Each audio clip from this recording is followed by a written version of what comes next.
बउआ के तोर छठियारी में बड़ी मजा एलो ससुरारी में। कुछ कुछ के बेलना से मारल बेटा काहे बेटा कहले हो रे ओकरा लग तो भगिना।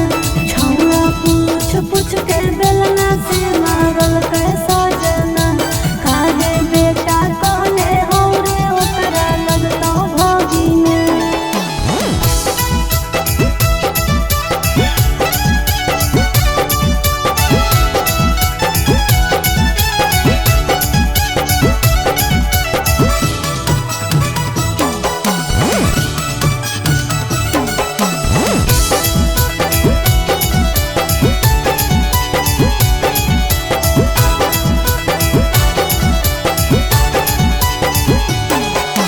पहिला बेरा सैया से तोरा होलो मुलाकात गे कैसे जानलो यहाँ रहियो बोल छोड़ी साँच गे।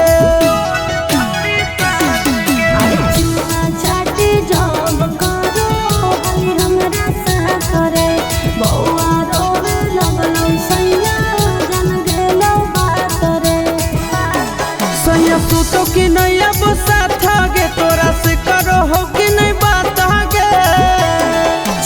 पूछ पूछ के बेलना से मारल कैसा जना काहे बेटा कहले हो रे ओकरा लग तो भगिना।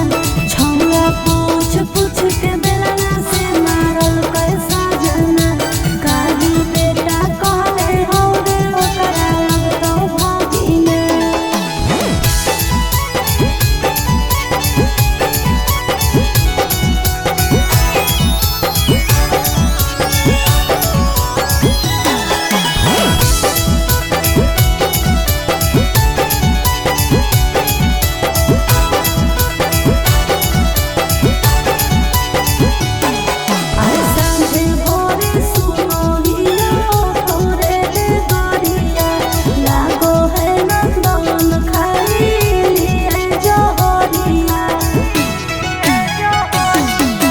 सैया तोरा हो बेटा गेट पर चढ़ल बदल हम लइए ले नहीं तक कहल।